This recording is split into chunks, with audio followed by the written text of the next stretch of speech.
What is going on, ladies and gentlemen? Welcome back to the stream. And you know what, folks? I'm in a little bit better of a mood.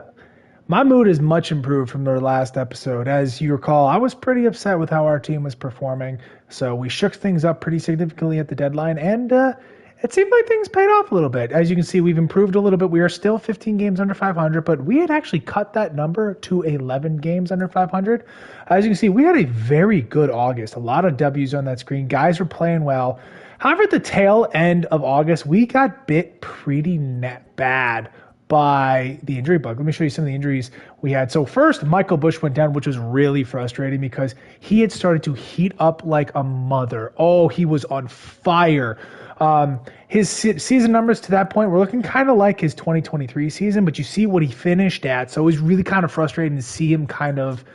Oh, I'm really upset about it because I just wanted to see how strong he'd finish the season. And yeah, but overall, really happy to see how he bounced back near the tail end of that season. Excited to see where he's going to go from there. And then as you can see, we lost our newly acquired, our big payday player, Brian Reynolds. He went down to injury, but overall, pretty good season for him. And after the Brian Reynolds injury, we kind of started to go downhill a little bit. But overall, I'm pretty happy with how some of the guys have performed. There's one guy, though, I'm still pretty pissed off at. And if you watched last episode, you probably already know who it is, but we'll get to that in a minute. But first, let us start with the AA players to show you how some of the guys did. Kevin Motte, a pretty decent season. Like to see a little bit more power numbers out of him because he's only got that 130 ISO. But overall, pretty happy. He's giving me decent average. On-base percentage is decent, and he's giving me really good defense. What was his total WAR down there at AA? So 0.2 could be a little bit better, but overall, not bad. Buford Grant had a good second half of the season, so I'm happy about that. Daryl Francisco, that 71 potential that he acquired for Scott Kingery, the dude, all he does is hit. So I don't know if he's gotten a potential bump yet, but he's certainly been hitting very well. He might find himself in AAA to start next season. Jason De Los Santos, you know, the numbers leave a little bit to be desired, but overall, I'm happy. He had been struggling the last two seasons, but the average could be better, but he doesn't have great contact numbers. The power numbers could be a little bit better, but he's on the right track. I like how he finished the season, so hopefully we'll see some more growth out of him next year. Emmanuel Rodriguez, not the best season. We were hoping for something out of him when this franchise started, but he has not quite panned out. Leandro Rojas, first taste of AA, I can take it. He had that slugging up to about 450 one point, and the on-base percentage was looking good. Overall, the final numbers weren't great. But, you know, I could take it. You see some pretty good growth across the board there, so I'm not too disappointed. And what I like most to see is he did get a +5 to his vision, so he was really low on his vision numbers, which is going to bring down a lot of his statistics. So to get that big bump, that makes me pretty happy. And I told you guys that I modeled some of these players after some former Cubs guys. Leandro Rojas, I actually modeled after Brett Jackson. So if anybody is a diehard Cubs fan, remembers Brett Jackson back in the day, you'll kind of recognize the profile right there. So anyways, pretty decent first season for him in AA. We did get Francisco Batista into AA, and he was killing it. He was actually hitting over 330 at one point, but he cooled off down the stretch. But for 154 at-bats, that is some primo performance. You see the on-base percentage over 371, which I told you guys, he knows how to take his walks, although he somehow lost 2 to discipline. I'm not quite sure how that happened, but very good season, taste of AA for him there. David Arellano, you know, he's making good growth. He's up to that 67 overall already, but a lot of that is coming from the defensive numbers. I'm still going to keep him in AA for a little while longer. We really got to keep working on that bat, taking him slow. But I like some of the growth that I'm seeing there, so not too bad overall. And then nothing really to speak of. We did push Diane Jorge into AA, but nothing too promising there. We're going to need to get something out of him next year. Otherwise, he might be on the outside looking in as part of this franchise going forward. So looking at the AA pitching rotation, Brian Medina, decent season. Marco Raya, nothing too much to speak about him in terms of potential. Derek Leonard was decent in his first season of professional ball. Logan Henderson wasn't too bad. We did get Luis Aguayo into AA, although he did not perform great. But like what he's grown there, you see he's improved those home run per 9 numbers by +5. He's also improved those K numbers by +4. So excited to see what he can do next year in his first full season in AA because he got there at the tail end. So Fernando Arias also was up there. You see his strikeout numbers are insane. The ERA is okay, I'll take it, but that whips over too, and you're going to see why.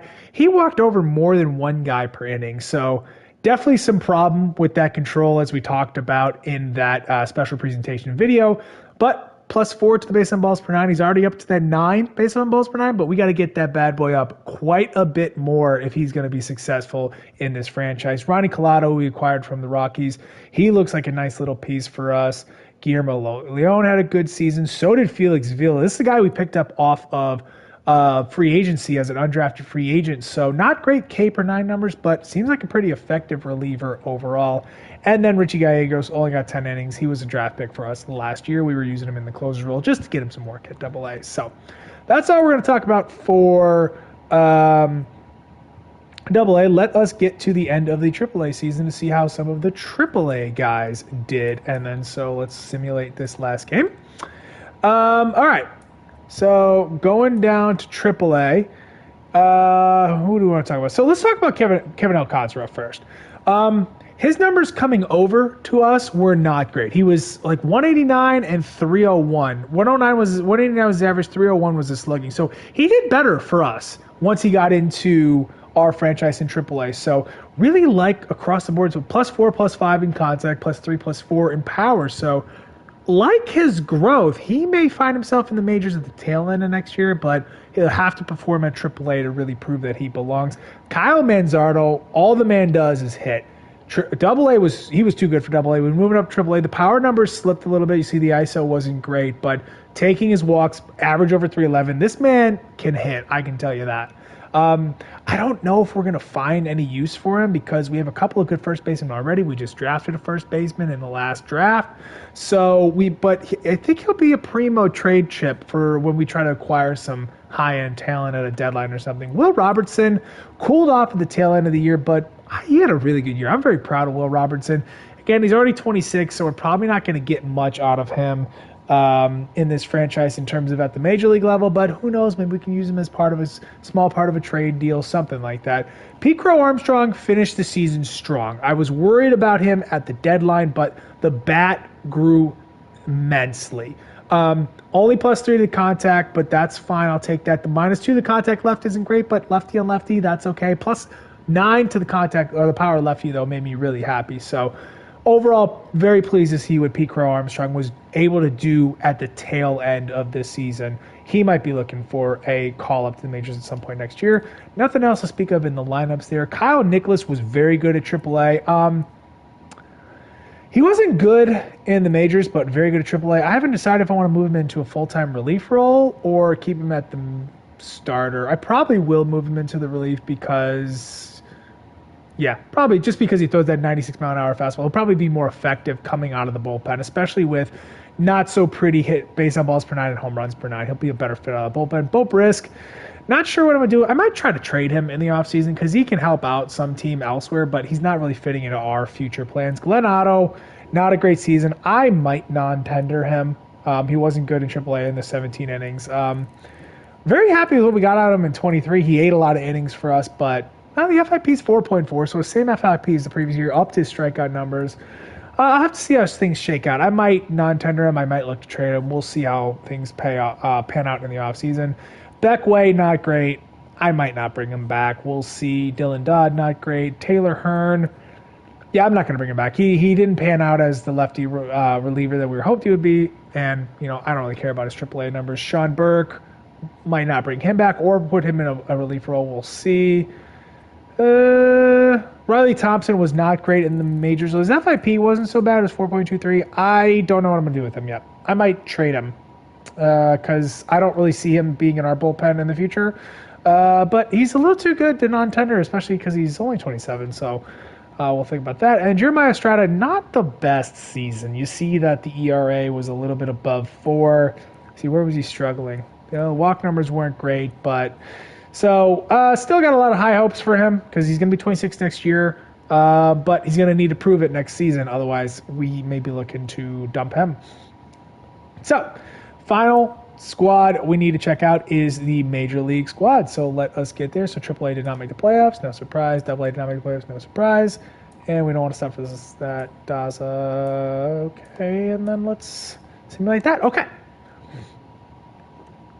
All right, so let us start with um, the disappointment himself. Oh my God, his average dropped all the way to 233. 360 slug. I don't know what to say. I'm literally at a loss for words. 10 home runs is the lowest of his career, except for the COVID year where he only played 37 games. And even that season, he slugged 535. I don't know what just happened. I can't process this.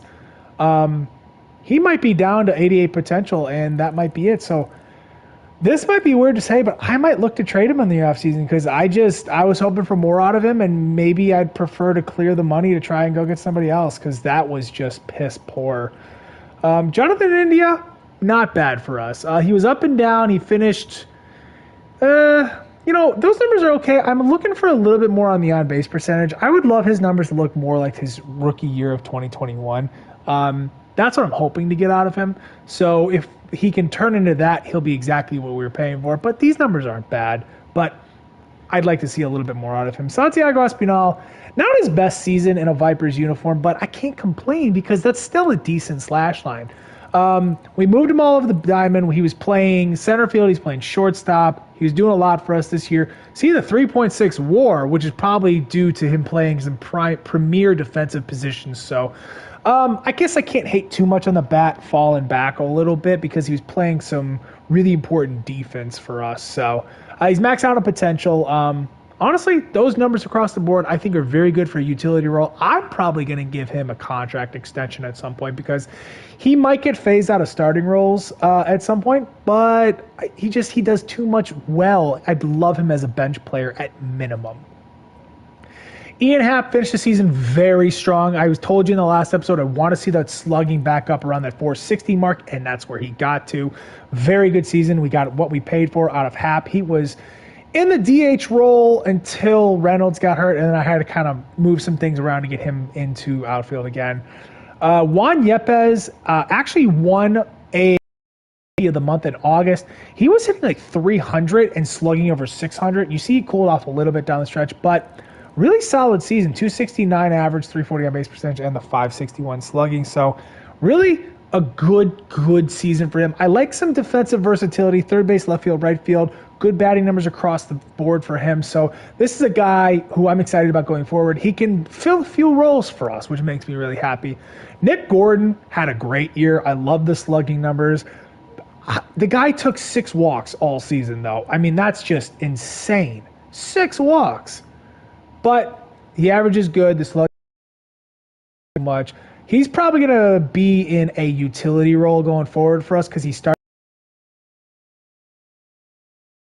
I'm very happy with what we've gotten out of him.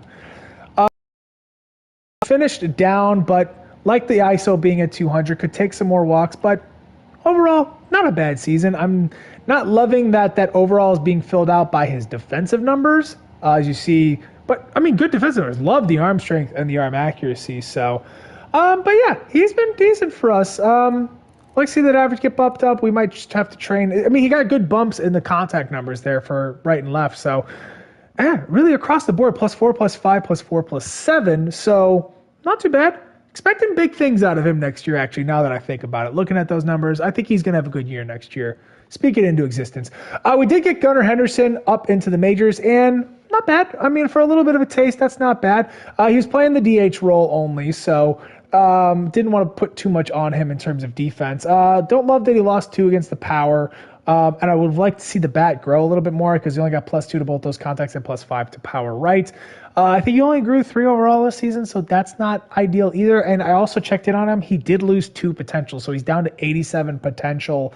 So yeah, I mean, and he's been struggling, so that makes sense. But still, 87 potential is a very good player in this franchise. So we are hoping to get a good season out of next year. He'll probably start in AAA because I don't want to force him into the majors before too early. But if he starts hot, he'll find his way into our lineup next year. Ivan Herrera, yeah, I mean, he was doing well, but once he took over that full-time starter's role, not ideal. I might have to bring in another catcher in the offseason because I don't know if I can trust him with the bat. His defensive numbers are great, but his bat numbers really kind of worry me. But he's only 23 years old, plenty of growth left. I think he's 83 potential. So, yeah. Leover Peguero was having a good season at AAA, but you see the majors numbers, not great. And then Carson Taylor was also having a great season at AAA. I could take it. For a backup catcher, those are okay numbers. Likes maybe a little bit more at the back because he's not great defensively, but so be it. Jonathan Daza was just around here for depth and not really going to talk too much about him. So over to the pitching rotation. This is where things are going to get a little interesting. Trevor Rogers finished cold, but he was so. Don't know why he dropped overall. He dropped 3 in the home run department and 3 in the hits per 9 department. Hits per 9 weren't that bad. He was just barely over 1 per inning. The strikeout numbers are insane. I love the strikeouts. What was the total per 9 there? So 10.83. Walks were great, so I'd love to see that. Kind of surprised to see the walks only grow to +2. Home runs, I can handle that. 1.38 is just a little bit above league average. You see the FIP down there, 3.48. I'm probably going to assign him to a nice extension in the offseason. These are pretty good numbers. I'm happy with what Trevor Rogers gave us. Brady Singer, I have some thinking to do. He got hot at one point, and he really was starting to bring the ERA down. I did get the FIP under 4, so that's always something that's pleasant to see and makes me happy. So the home run numbers, he has to get into check. He's going to be slapped around a little bit with the hits per 9, but he's got to get those home run numbers down and into check. But overall, I'm happy to see him get that FIP under 4. Asa Lacy, he had some walk issues. We did get him a few starts at the end of the season. He only made 5 starts. What was the FIP? So 4.78. Yeah, see the walk numbers up there, 5.58. Home run numbers, not great. What was his hits per 9? Yeah, so he also gets slapped around.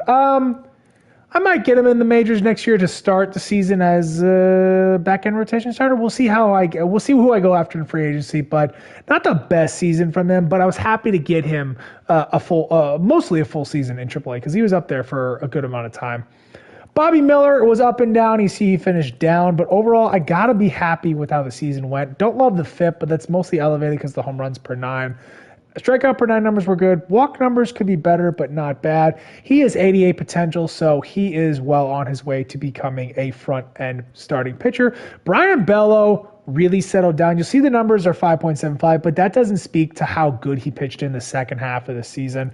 I think his ERA was over 8 at the trade deadline. I'll have to go back and look at the videos. So what was his FIP? So FIP wasn't great, but that's, again, elevated by home run per 9 numbers. See, our guys had a lot of trouble with home run per 9. I might fire my pitching coach or if I need to sign a new one. And I might find a guy to help us with those home run per 9 numbers because, yeah, that's where it seems a lot of our issues remain. So, but very happy to see Brian Bello grow towards the end of the season. He pitched much better at the end of the season. So I was happy about that. Kyle Harrison, not a great little taste of the majors. Again, another guy struggling with the home run ball. So Abner Uribe, what were his walk numbers? Well, could be better, but not great. We'll see if he breaks camp as a full-time reliever with us next year. Luis Frias, another great season. Love to see it. Bryce Bonnin actually got a potential bump to B. He was awesome at AAA this season. And you see only the 1 run given up, 11 strikeouts, so the FIP of 3. Only 11 innings, but Bryce Bonnin, definitely a part of our long-term bullpen future. Dylan Coleman, another great season. He may have gotten a potential bump by the game. I didn't even do that. Let's see what because he's up to 75. I know I had him at 74. He lost potential somehow. So I'm going to keep him at 75 because that's what his current overall is, and I don't believe in potentials being lower than overalls. So, but yeah, I mean, he's earned it too. He had a really good season this year. So you see 3.44. What was the FIP? The FIP was even better. The FIP was under 3. So great season from Dylan Coleman. Nice little low-key ad we had from the Kansas City Royals at the deadline of our first season. Keegan Aiken looked good. We'll bring him back to compete for a left-handed bullpen reliever role. Yohan Ramirez, pretty good in his first season. What was the FIP? FIP was good too, so that was good to see out of him. A little bit, well, home run per 9 numbers. They're a little elevated, but not too bad. Tyler Ivey wasn't great. But that was the first season where he struggled, and the FIP, again, was still under 4, so got himself into a little bit of trouble with the walk numbers, but I'm not worried about him. He's been good for a couple seasons. 1 bump in the road won't bother me. And then Carlos Hernandez, he's been great in a closer's role. He is up to 80 overall, so I might give him a potential bump as well because he somehow overshot that potential, which is really hard to do in this game. Because the regression to the mean really tries to pull you down. So I might give him a potential bump to 80 as well because this was a great season. He finally settled in. I knew he had great stuff. You see 37 saves and 39 opportunities. So really great season for him. Really happy about Carlos Hernandez right now. So that is excellent. Actually, let's go up that potential. I think he's earned it. Yeah, we'll just give him that one bump. And then you see now he has that green up. So, okay. That covers everything there. We talked about the guys on the injured list. So let us finish this season. All right. So we finished at 68-94, which is 26 under 500. So did we lose? I didn't even see how we were doing. Oh, we only won one game in this entire episode that I was simming for you guys. Wow. Yeah, we definitely were in a little bit of trouble with some injuries. And like I said, we started to struggle a lot once Brian Reynolds went down. So, all right, looks like we won an award. Bobby Miller was AL Rookie of the Year. I could see it. Let's see what some of the competition was. So, all right, I peeked in on Vladimir Guerrero. Oh, okay, maybe. I was going to say Vladimir Guerrero's been insane in this franchise, but this year was crazy. Look at that slash line right there. But it looks like Anthony Rendon was even better. Holy crap. Wow, there's some crooked numbers in the OPS for some of these top players. That's insane. Wow, really good season. Definitely worthy of the American League MVP. AL MVP. Luke Voigt with 57 bombs. Wow, he had a great OPS too. 57 home runs. It had to lead the league, didn't it? Let's see. It did lead the league. 57 bombs. Closest guy was within 7. Wow, that's impressive. They have to sign him to an extension because if you remember, we took Juan Yepes from them because I thought maybe they would sign. They got to sign him. I mean, even though he's 33, just sign him to a 3 or 4 year deal. Look at those power numbers. 93, 98, that insane. And then Shohei Ohtani, of course, he's on the Dodgers because, of course, a really good season. Wow. You know, honestly, you can make an argument for Ohtani. The OPS 1.12, ERA at 2.56, 23-game winner. Oh, it's hard to take it away from Voit, but, oh, man, I think Ohtani probably should have deserved that one. So, all right, Cy Young, Ohtani obviously should have been. Cole, good season for him. 300 strikeouts for him. Has he ever had a 300 strikeout season? He came close. Oh, he had one for Houston back in 2019 with 326. And they had 296 and 291, so his first 300 strikeout season since 2019. Batting title, Rendon and Ohtani. Trevor May, Tyler Duffy, relievers of the year. Bobby Miller, let's see, Dustin Harris was his top competition. Dustin Harris, a good season, so, you know, I think it's pretty horse apiece. You probably could have given it to either one of these, but I'm happy our boy Bobby Miller got it. Mark Vientos in the AL, that's a pretty good season, but Matthew Liberatore, he had a pretty good year as well. So Hank Aaron Award, Rendon, Ohtani. That's weird. Ohtani wins Hitter of the Year with the Hank Aaron Award, and he was a Cy Young, but can't be the MVP of the league? That's a little odd. Okay. And then Gold Gloves, which we talked about a couple episodes ago for this, they're very weird, so I'm not even going to bother looking at them. So, okay. So, we are looking at the playoffs. Let's sim the first week and see what happens. So, Houston took down the Yankees and Colorado took down the Cubs. How do the Cubs keep making the playoffs but not they can't win the Central and they always lose a wild card game, it seems like, in this franchise. So currently Houston is tied at 1 apiece with the White Sox. Texas is up 2-0 on the Blue Jays. The Cardinals and Phillies are tied up at 1, and so are the Dodgers and Rockies. So let's sim another week.